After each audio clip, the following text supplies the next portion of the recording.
Bismillahirrahmanirrahim. Assalamualaikum warahmatullahi wabarakatuh. Saudaraku pemirsa channel terpilih MTA TV dan juga saudaraku pendengar radio Persada FM dimanapun Anda berada. Alhamdulillah, puji syukur kehadirat Allah Subhanahu wa Ta'ala. Siang hari ini kita kembali berjumpa di program spesialis yang tentu saja membahas berbagai tema menarik bersama narasumber yang ahli di bidangnya. Dan saya Ida Aisyah menemani Anda hingga pukul 2 siang nanti. Dan sudah hadir satu narasumber yang membersamai kita dengan tema kali ini, khitan pada anak, kapan waktu terbaiknya. Nah, bersama saya sudah hadir Dr. Ninditya Nugroho, spesialis bedah anak dari Rumah Sakit UNS Surakarta ya. Assalamualaikum warahmatullahi wabarakatuh, dokter. Waalaikumsalam warahmatullahi wabarakatuh, Mbak Ida. Kabar sehat, dokter ya? Alhamdulillah sehat. Baik. Ini saya bisa memanggilnya dokter Nindi. Iya, Nindi. Ya, baik. Dokter Nindi, dokter spesialis bedah anak ya, Rumah Sakit UNS. Nah, ini bisa disampaikan sekaligus berkenalan dengan pemirsa begitu ya. Kalau di Rumah Sakit UNS ini bisa pasien bisa menemui dokter Nindi itu di klinik atau poliklinik apa, hari apa, jam berapa begitu. Oh ya. Sebelumnya saya perkenalkan, saya Dr. Ninditya Nugroho, dokter spesialis bedah anak di Rumah Sakit UNS. Jika menghendaki konsultasi bisa bertemu di poliklinik bedah anak reguler di hari Senin, Rabu, dan Jumat pukul 9 sampai dengan pukul 12, dan di poli eksekutif pukul 8 sampai dengan pukul 9. Sama ya harinya ya? Harinya sama. Senin, Rabu, Jumat. Senin, Rabu, Jumat. Berarti memang tidak setiap hari ya, dokter ya? Di luar itu juga masih mengajar di UNS? Tidak ya? Rumah Sakit UNS Mawon. Oh begitu ya, baik. Nah ini kalau bicara khitan ya, khitan, dan kita mungkin lebih mengawalinya kepada khitan pada anak laki-laki, karena di masyarakat kita masih ada ya khitan pada perempuan, dan mungkin juga di belahan dunia yang lain begitu ya, belahan di negara lain begitu. Nah kalau dari sisi medis begitu, sebetulnya apa sih tujuan dari khitan itu sendiri, dokter? Ya. Untuk khitan sendiri atau disebut juga dengan sirkumsisi, itu merupakan sebuah prosedur di mana memotong atau membuang sebagian atau seluruh dari kulup penis. Kulup penis itu membungkus dari kepala penis. Nah, itu dibuang sebagian atau seluruhnya, yang mana tujuannya untuk menjaga kebersihan dengan harapan nantinya bisa mencegah infeksi ataupun peradangan yang lainnya. Jadi pada intinya untuk menjaga kesehatan dari organ genital itu sendiri. Baik ya. Jadi untuk menjaga kesehatan ya dari program genital gitu. Nah kemudian dalam Islam itu kan memang khitan dianjurkan ya, bahkan sunnah begitu. Kemudian kalau dari sisi medis ada nggak misalnya yang membuat seorang anak itu sebaiknya ditunda dulu khitannya, atau bahkan tidak memungkinkan untuk dikhitan begitu, dokter? Ya, untuk khitan sendiri ya, alhamdulillah kita hidup di negara Indonesia yang mayoritas penduduknya beragama Islam, di mana syariat kita sendiri dan tradisi budaya yang berkembang di Indonesia juga untuk anak laki-laki dilakukan khitan, yang biasanya dilakukan khitan. Tapi untuk era saat ini mulai berkembang ya, tidak hanya berdasarkan budaya, agama, tapi juga kebutuhan medis. Karena pada hakikatnya dengan khitan itu membantu untuk menjaga kebersihan yang nanti akhirnya juga berimpact terjaganya kesehatan di organ genitalia tersebut. Nah, tapi untuk kondisi khitan sendiri itu tidak semua bisa dilakukan. Jadi ada kondisi-kondisi tertentu yang bisa dikhitan dan ada kondisi tertentu yang harus membutuhkan konsultasi terlebih dahulu, tidak bisa dilakukan khitan. Misalnya pada kondisi-kondisi yang gambarnya Mbak? Iya, bisa. Bisa ditunjukkan gambarnya. Ya. Nah, ini untuk posisi gambar kulup penis yang normal sebelum dilakukan prosedur khitan. Kemudian bisa dilakukan itu kulup penisnya bisa diretraksi, diturunkan keseluruhan, itu dikatakan normal. Di mana lubang keluarnya pipis atau lubang keluarnya urin, meatusnya itu berada di ujung dari kepala penis. Nah, tapi ini bisa dilakukan khitan. Tetapi untuk kondisi tertentu pada gambar selanjutnya Nah, pada kondisi tertentu ada di mana kelainan bawaan, lubang BAK-nya itu tidak di ujung kepala penis, tetapi dia ada di depan atau di belakang. Kemudian pada kondisi penis yang bengkok, seperti gambar yang di sisi sana, itu kondisi bengkok. Kemudian lanjut pada gambar yang lain. Nah, ini gambar di mana penisnya tenggelam, purit penis, dan ada web di bawah dari penisnya, sehingga terkesan penisnya kecil. Kemudian mikropenis juga selanjutnya. Nah, ini untuk kelainan lain seperti ambigus genitalia. Nah, untuk ini kondisi-kondisi yang tadi saya sebutkan, Mbak Ida, itu kontraindikasi untuk dilakukan sirkumsisi atau khitan. Di samping kondisi lain seperti gangguan pembekuan darah, hemofilia, atau riwayat pernah dilakukan operasi penis sebelumnya. Itu butuh konsultasi terlebih dahulu. Kalau yang tadi bisa dikatakan kelainan bentuk begitu ya? Ya, betul, kelainan anatomi, kelainan bawaan. Nah, ini berarti memang nantinya tidak dikhitan atau memang bagaimana? Nantinya kita membutuhkan kulup itu untuk rekonstruksi. Kalau khitan biasa itu kulupnya dibuang. Padahal untuk beberapa kasus yang tadi saya sebutkan itu kita membutuhkannya untuk rekonstruksi, jadi tidak dibuang kulupnya. Iya. Baik. Kemudian kalau kaitannya dengan waktu khitan ini dokter ya. Nah, ini kan juga macam-macam, ada yang sejak bayi langsung dikhitan atau nunggu agak besar atau bahkan mungkin lulus SD biasanya. Nah, sebetulnya kalau untuk kalau kondisi yang biasa yang normal begitu, waktu terbaiknya kapan nih dokter? Ya, ini yang sering ditanyakan sama orang tua kalau konsultasi di poli ya. Beberapa orang tua memilih untuk tindakannya dilakukan saat bayi dengan pertimbangan lukanya bisa lebih cepat sembuh dibandingkan yang pada usia anak. Tetapi beberapa ada orang tua yang memutuskan memilih untuk dilakukannya saat sudah sekolah, saat sudah gedean, karena harapannya juga positifnya mengurangi resiko trauma psikologis pada anak. Tapi pada hakikatnya sebenarnya kapan usia emas untuk dilakukan tindakan khitan, tidak ada usia emas ya Mbak Ida. Oh gitu. Jadi sesuai dari indikasi medis untuk dilakukan khitan pada anak tersebut. Kemudian yang kedua, anaknya kondisinya sehat, tidak sedang sakit, tidak dengan gangguan-gangguan yang tadi saya sebutkan. Kemudian orang tuanya siap, karena orang tua itu kunci utama untuk perawatan pasca khitan nanti. Yang kemudian yang selanjutnya, dokter atau tenaga medis yang mengerjakan berkompeten. Kondisinya justru itu yang disebut kondisi emas. Jadi tidak ada waktu emas untuk kapan kita sesuai indikasi. Karena ini ya dokter ya, kalau di tengah masyarakat itu masih ada anggapan seperti ini. Kalau waktunya tidak tepat, maka menyebabkan si anak ini tidak bisa tumbuh tinggi. Istilah Jawanya itu kuntingen gitu dokter. Gimana itu? Iya. Enggak sih Mbak Ida. Jadi itu beberapa orang Jawa kan seringnya kalau sunat khitan cari tanggal bayi, iya kan ya, itu, yang sering terdengar di kita. Terus nanti biar anaknya cepat tinggi. Jadi sebenarnya indikasi untuk khitan kembali lagi, memang anaknya indikasi untuk dilakukan khitan seperti pada kondisi-kondisi seperti fimosis. Jadi kulup penisnya itu yang tadi saya gambarkan, dia tidak bisa dibuka secara seluruhnya, sehingga menyebabkan ada kondisi di sini lembab, timbul akumulasi, menyebabkan resiko infeksi saluran kencing berulang, fimosis disebutnya. Jadi pereputium tidak bisa diretraksi. Fimosisnya sendiri itu ada dua, fimosis fisiologis dan fimosis patologis. Yang untuk fisiologis itu sering terjadi pada bayi baru lahir normal sampai dengan usia kurang dari 2 tahun. Untuk fimosis patologis sendiri itu dikatakan demikian jika terjadi infeksi dari kulup penis tersebut, kemerahan, bengkak, yang meradang, yang mana itu indikasi untuk dilakukan khitan.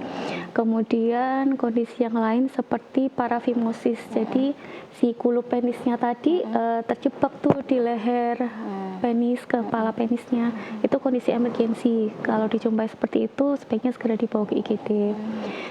Membahayakan jiwa gitu? Membahayakan untuk kepala penisnya, karena dia seperti tercekik. Karena kan pada prinsipnya itu seolah seperti kita pakai kerah baju ya. Jadi kondisinya kan lembab tuh. Jadi makin kita kelamaan pakai kerah baju, di situ jadi tempat lingkungan yang disukai sama kuman. Sirkulasi udaranya tidak lancar gitu ya? Betul. Ibaratnya kulup penis tuh kayak kita pakai kerah baju yang berkerah itu. Jadi di situ jadi banyak keringat, lembab, akhirnya disukai sama kuman. tubuh ya, betul. Kemudian salah satu fungsi khitan juga mencegah untuk terjadinya infeksi saluran kencing berulang, dan nanti waktu dewasa juga itu 40-50% mengurangi resiko penularan penyakit menular seksual. Walaupun bukan pencegah mutlak, masih banyak faktor yang lain. Tapi turut andil karena kondisi dari kulup penis tadi yang saya bilang, dia sebagian karena lubang kepala penis di sini dan si meatusnya di sini, saat dia keluar urinnya itu sebagian ada yang masuk di kulupnya. Nah, itu yang sering kumpul di situ. Tuh, makin lama dia makin berimpact terhadap kesehatan. Infeksi saluran kencing berulang, peradangan di kulupnya itu sendiri, bengkak, nyeri, anaknya kesakitan biasanya. Kalau itu segera. Jadi nggak harus nunggu kalender baik kalau udah kayak gitu. Sebaiknya dilakukan khitan segera gitu. Baik dokter. Nah ini kembali kalau masih membahas tentang waktu khitan begitu. Kalau biasanya orang tua yang kemudian memutuskan si anak untuk dikhitan waktu bayi, nah itu biasanya itu alasannya apa dokter? Kemudian itu manfaat dan juga kelebihan dan kekurangannya begitu apa dokter? Kalau waktu khitan masih bayi gitu? Ya, kalau khitan pada bayi sebenarnya positifnya lumayan banyak ya.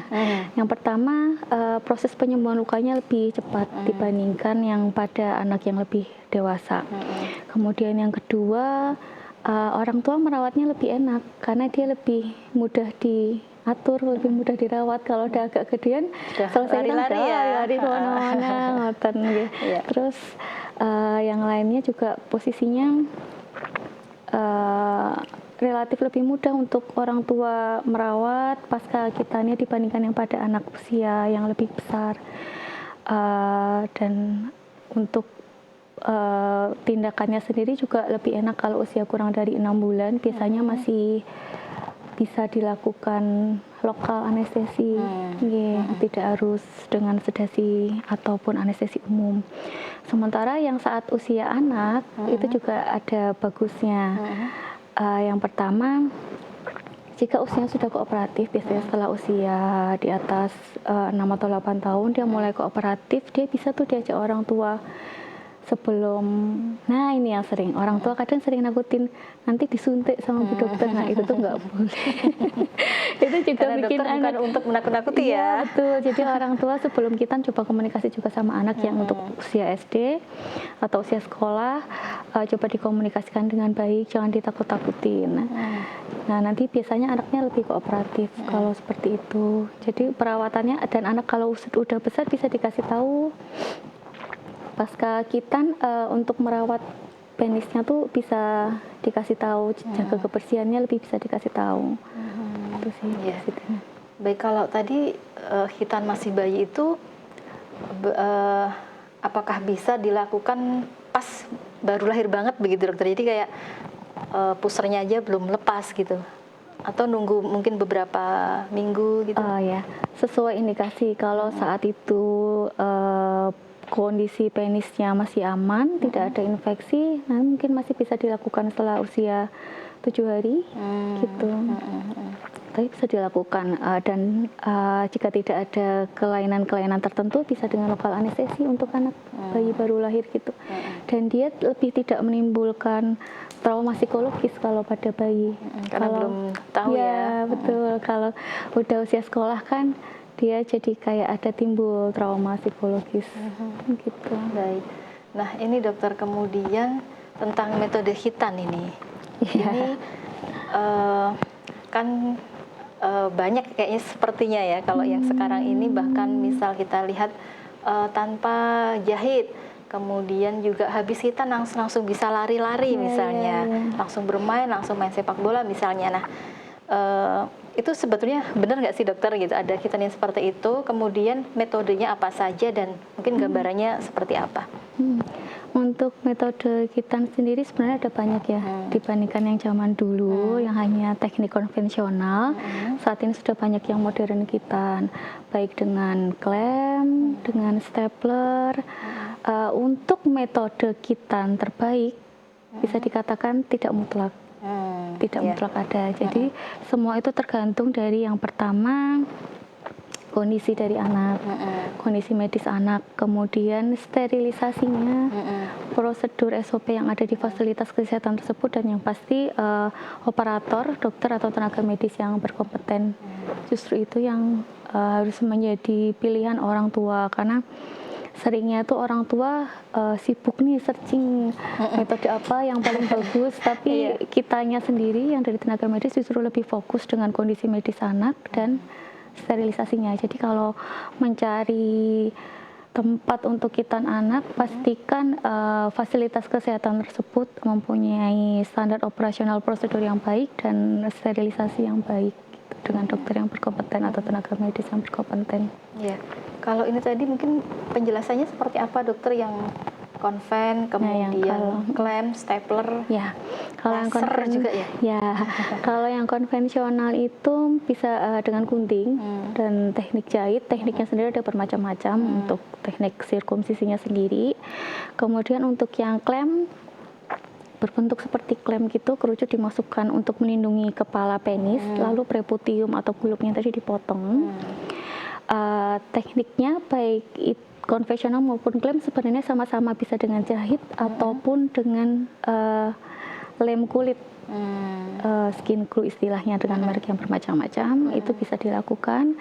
Dan yang satu lagi stapler itu satu alat satu, yang itu relatif harganya biasanya lebih tinggi dengan berbagai macam teknik. Sebenarnya sama-sama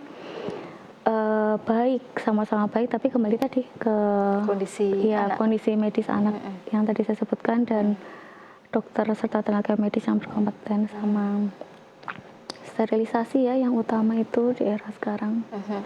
Kalau yang mungkin paling cepat sembuh itu ada nggak dokter? Paling cepat sembuh. Paling cepat sembuh sebenarnya secara umum khitan itu sendiri bisa sembuh cepat, walaupun dia teknik konvensional.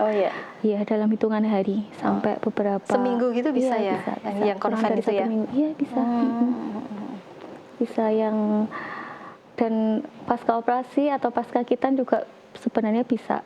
Yang penting nanti sebelum khitan tuh pakai baju longgar, pasca khitan juga untuk menghindari gesekan pasca khitan. Jadi mau dengan lem, mau dengan dijahit, sama-sama kalau ketekan-tekan, ke gesek-gesek juga sama-sama resiko berdarah. Jadi apa ya, kalau misal setelah khitan kemudian memakai baju yang longgar, ada berarti memungkinkan dia memang langsung beraktivitas seperti biasa gitu ya. Asal yang masih normal aja begitu ya aktivitasnya ya. Nggak terus naik sepeda, natap-natap gitu ya. Anak kecil tapi memang itu sih ya orang tua sih kunci utama penyembuhan khitan itu, yang nomor satu orang tua. Ya mungkin lebih tepatnya juga ke ayah ya, mungkin yang bisa sama-sama laki-laki gitu ya. Betul. Nanti dengan apalagi ibu yang mungkin kurang nurut.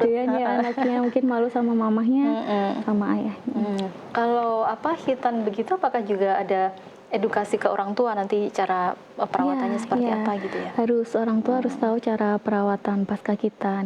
Yang pasti untuk pasca khitan sendiri itu harus kering. Iya harus kering. Kemudian jika kena urin kan Fani pasti juga akan nggak mungkin anaknya nggak boleh pipis. Jadi pasca kena urin atau pipis ya harus dibersihkan, kemudian dikeringkan lagi. Boleh dengan salep, boleh dengan spray aja, monggo sesuai dengan yang diinstruksi dari dokter yang mengerjakan. Kemudian obat anti nyerinya diminum. Jika diberikan antibiotik dihabiskan.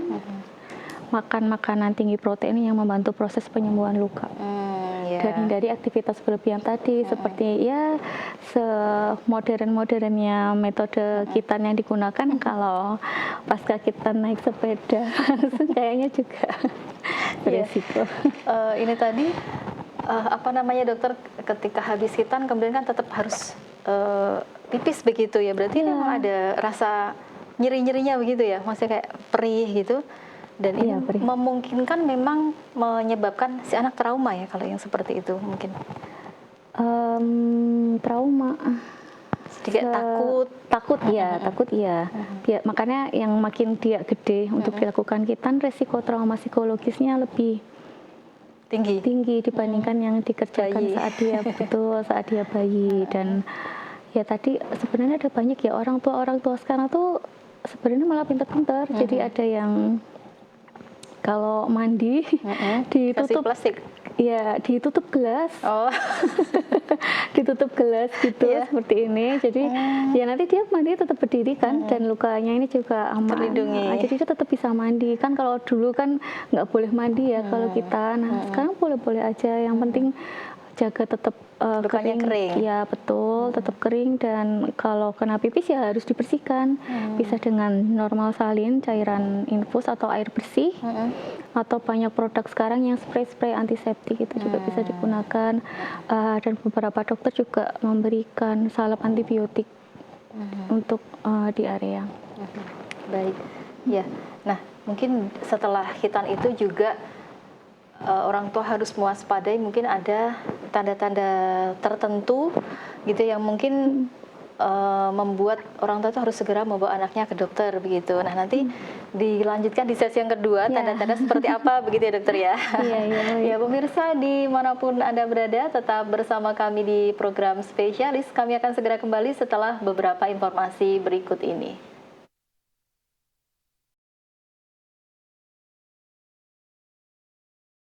Ya baik, saudaraku pemirsa channel terpilih MTA TV dan juga pendengar radio Persada FM, kembali di program spesialis untuk siang hari ini dengan tema hitan pada anak ya, kapan waktu terbaiknya. Nah, untuk pemirsa dan juga pendengar yang ingin bertanya, silahkan Anda bisa menelpon ke 0271 679 3000, SMS dan juga WhatsApp di 0811 255 3000. Baik, Dokter Nindi, tadi mengulang sedikit begitu ya, apakah ada tanda-tanda tertentu yang mengharuskan orang tua ini membawa anaknya ke rumah sakit segera, tidak boleh ditunda-tunda ketika ini ya pasca hitan tadi, mungkin ada kesakitan seperti apa begitu dokter, silakan. Untuk kondisi yang harus orang tua waspadai pasca hitan itu yang pertama perdarahan yang tidak berhenti walaupun sudah dicoba dibalut atau ditekan dengan kasar tetapi tidak berhenti. Kemudian yang kedua, kondisi di mana anak tidak bisa PAK. Kemudian kondisi di mana jahitan, baik itu dengan jahitan ataupun dengan lem kulit itu tadi yang terlepas sehingga kulitnya tertarik menjauh. Itu juga kondisi yang harus salah satu kondisi yang harus segera orang tua ketahui untuk berkonsultasi. Jika yang paling sering itu kondisi orang tua panik saat pasca hitan kok bengkak, itu sebenarnya kondisi yang biasa terjadi. Jadi gitu. Bengkak atau udem pasca hitan di area penis itu tuh normal terjadi. Biasanya akan membaik dalam 3-5 hari ke depannya. Dengan teknik apapun dia bisa terjadi bengkak. Membengkak ini dengan catatan ini ya, mungkin kondisi badan misalnya tidak panas begitu atau bagaimana? Atau tetap Iya, ada tidak demam? ada tanda-tanda infeksi yang pasti ya, seperti demam. Dan nyerinya itu kalau pas kakitan anak nyeri banget, kesakitan, walaupun udah dikasih obat anti nyeri tetap nyeri, itu juga orang tua sebaiknya dibawa ke rumah sakit atau ke klinik tempat dilakukan prosedur kitan tersebut, atau bisa berkonsultasi terlebih dahulu dengan dokter yang mengerjakan atau tenaga medis yang mengerjakan. Dan kondisi satu lagi, kondisi di mana kepala penisnya berwarna pucat gelap, karena harusnya kan dia berwarna pink kemerahan. Itu kemungkinan terlalu tercekik untuk proses penjahitan atau tindakannya gitu, jika ada kondisi-kondisi tertentu. Jika bingung, konsultasikan saja. Iya, ya, baik. Nah, Tidak perlu menunggu. betul, betul. Baik, kemudian ini tadi dokter yang satu yang belum dibahas, yang metode laser. Nah, itu sebetulnya seperti apa itu dokter? Untuk metode laser sendiri yang sering orang tua dengar itu sebenarnya elektrokauter ya. Itu bisa dilakukan di fasilitas kesehatan, baik klinik ataupun di rumah sakit. Dan lebih steril ya pastinya, karena satu anak biasanya dapat satu. Itu tuh termasuk teknik modern selain konvensional, kemudian klem, stapler. Nah itu tadi laser. Yang sering orang tua tanyakan teknik laser. Nah, itu yang dimaksud elektrokauter itu. Baik. Kalau untuk masa penyembuhan itu sama juga dokter, mungkin kisaran 1 minggu begitu ya? Kurang dari 1 minggu, insya Allah sudah membaik. Baik dokter. Nah kemudian ini kalau bicara tentang persiapan ini dokter ya, sebelum khitan dilaksanakan begitu. Nah ini persiapan yang harus dilakukan orang tua dan juga anak, ini apa saja dokter? Yang pertama orang tua ya. Orang tua harus siap, karena obat terbaik untuk khitan, proses penyembuhan khitan yang obat paling baik itu bukan hanya obat salep atau obat minum yang diberikan oleh dokter atau tenaga medis yang mengerjakan, tetapi juga proses perawatan pasca khitan yang dilakukan oleh orang tua, kesabaran dan kesiapan dari orang tua pastinya. Kemudian komunikasikan dengan anak terkait rencana tindakan, dan jangan menakut-nakutin anak, karena ya nanti akan menimbulkan trauma psikologis, terutama untuk anak-anak yang usianya sudah ngerti ya, yang dia udah ngerti. Kemudian datang dalam kondisi sehat yang pasti, nggak lagi batuk berat, tidak demam, kemudian tidak sakit infeksi berat yang lain. Itu bisa dilakukan, dan yang pasti gunakan pakaian yang longgar untuk prosedur pasca khitan. Nanti waktu pulang tidak dalam pakaian yang ketat, yang pasti. Yang pasti harus sehat ya dan sesuai kondisi, dan konsultasikan terlebih dahulu dengan dokter untuk kondisi anak, apakah bisa dilakukan khitan atau tidak. Baik dokter. Kemudian tadi kan di awal juga disampaikan bahwa ada kondisi penyakit khusus begitu yang tidak memungkinkan atau mungkin harus konsultasi khusus ya, hemofilia tadi ya. Nah kalau untuk kondisi diabetes pada anak bagaimana dokter? Sama sebenarnya, untuk kondisi-kondisi penyakit yang lain juga bisa dilakukan khitan, tapi memang sebaiknya tidak di khitan yang biasa ya, dibawa ke rumah sakit untuk dikonsultasikan terlebih dahulu dengan kami, dokter bedah anak dan dokter anak, untuk perawatan sebelum dan setelah khitan. Baik. Baik, kalau ini dokter yang juga mungkin menjadi pertanyaan banyak orang nih soal biaya ini dokter ya. Kalau di rumah sakit UNS ini mungkin kisaran berapa sih untuk khitan begitu? Kemudian apakah bisa juga memakai BPJS kesehatan begitu?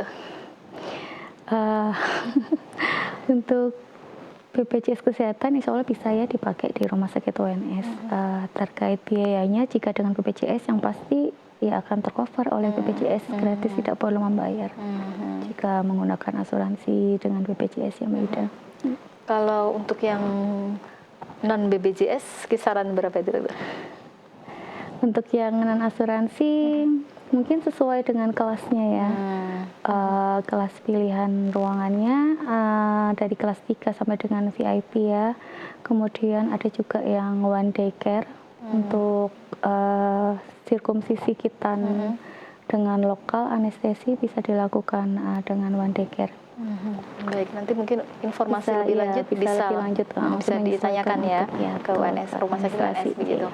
Kemudian ini dokter, kaitannya dengan anak ini tadi kan persiapan ini harus orang tua menjelaskan kepada anak bahwa nanti tuh yang seperti ini hitannya begitu. Nah, kemudian supaya anak ini tidak takut berlebihan. Nah, ini seperti apa dokter? Mungkin saran dari dokter seperti apa? Untuk edukasi ke anak ya, terutama anak yang udah ngerti, memang pada anak yang usia kurang dari 8 tahun biasanya masih cenderung kurang kooperatif untuk dilakukan teknik hitan yang dengan lokal anestesi, karena akan dikhawatirkan akan meningkatkan resiko trauma psikologis. Jadi mungkin pada anak yang targetnya pada anak yang lebih dari 8 tahun ya, jika untuk dikomunikasikan terkait yang lokal anestesi yang dia bisa lihat sendiri prosedurnya, itu mungkin bisa disampaikan bahwa dengan hitan bisa menjaga kebersihan, mengurangi resiko infeksi dan sakit di organ genitalia tersebut, dan harapannya juga ke depannya lebih sehat. Tidak perlu takut karena era sekarang ini juga sudah banyak ya teknik anestesi yang bisa dilakukan, baik itu teknik anestesi lokal maupun teknik anestesi yang umum dengan sedasi dan anestesi umum. Yang untuk teknik anestesi lokal sendiri bisa dengan oles salep, kemudian blok di sarafnya ataupun yang infiltrasi gitu. Dan mungkin anak bisa diberitahukan orang tua, tidak perlu takut ini karena nanti insya Allah tidak sakit, dan adik masih bisa dengan lokal anestesi masih bisa bermain, masih bisa ngobrol dengan orang tua. Intinya jangan ditakut-takutin. Karena anak itu selalu takut dengan jarum ya, kebanyakan sekarang udah banyak yang teknik blok yang tanpa jarum. Baik dokter. Nah, kalau di masyarakat ini juga kerap diadakan ini ya kegiatan hitan massal. Nah, UNS juga akan rencana kita. Oh, begitu ya. Baik, ini kemudian sebetulnya itu kalau tingkat keamanannya seperti apa dan apa yang harus dipastikan kepada panitia sebelum kita mendaftarkan anak-anak kita untuk hitan begitu dokter? Ya, untuk persiapan sebelum hitan ya, di hitan massal yang biasa kita lakukan, yang pasti anak kondisinya sehat, tidak sedang batuk berat, tidak demam, tidak sedang infeksi akut.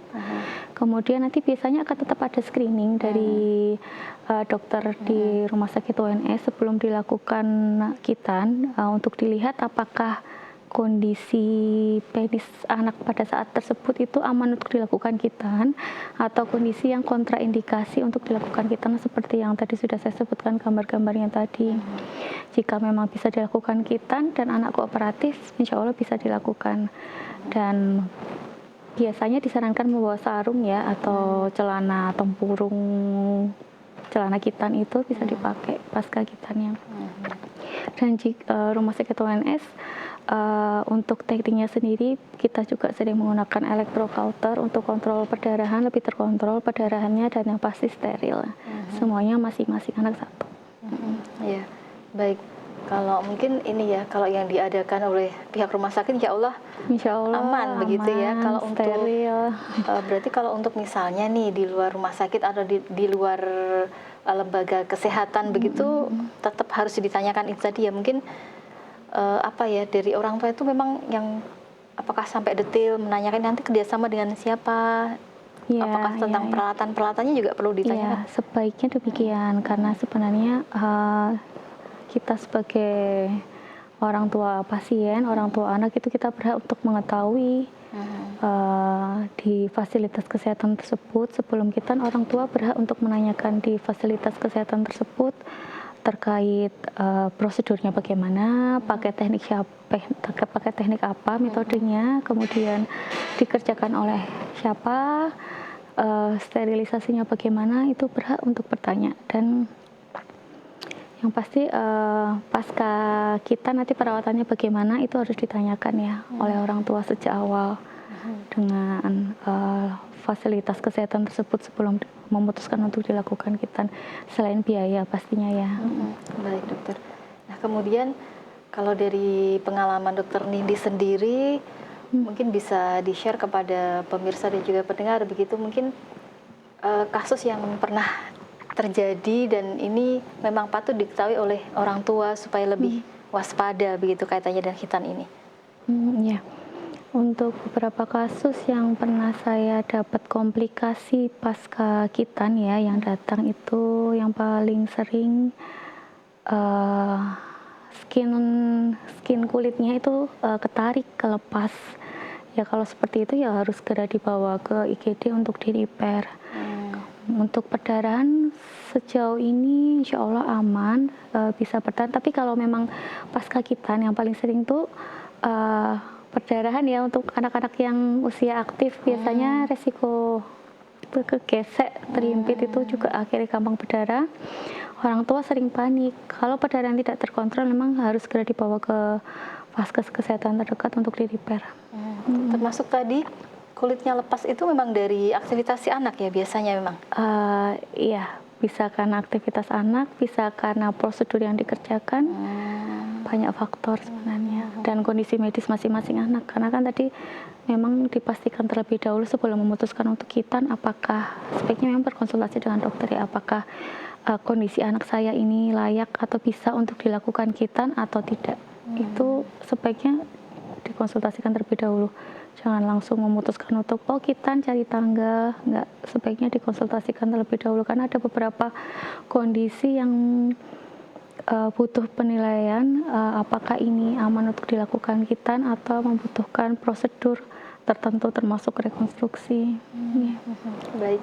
Nah tadi pasca khitan juga tadi di awal dokter sudah menyampaikan bahwa memperbanyak makanan yang mengandung protein. Nah betul. Ini sementara di masyarakat nih ya, kembali ke masyarakat ini kadang kan masih ini ya dokter ya, nanti kalau makan tahu protein itu nanti jadi gatel ya gitu ya, sehingga lukanya tidak segera sembuh. Nah ini sebetulnya gimana nih dokter ya sebaiknya begitu? Ya yang pasti protein yang sering ya nenek-nenek zaman dulu ya sering bilang jangan makan tahu tempe, jangan kebanyakan telur, nanti lukanya nggak bagus. Itu salah. Justru dengan makanan tinggi protein dibutuhkan untuk proses penyembuhan luka yang lebih baik, lebih cepat proses penyembuhan lukanya. Jadi nanti nggak ada pantangan, nggak boleh makan ini itu kecuali dia alergi terhadap makanan tertentu. Termasuk ini dokter, mungkin kan anak ini jadi takut mau BAK ya. Nah ini sebetulnya kalau untuk minum ini tetap harus sesuai kebutuhan minum. Banyak minum sesuai kebutuhan. Ya berarti memang ini benar-benar harus diyakinkan ya untuk si anak ini terutama dari orang tua bagaimana dia bersabar meyakinkan si anak begitu. Utamanya itu sebenarnya di orang tua. Di orang tua. Yang sampai juga menakut-nakuti ya, jadi malah sendiri.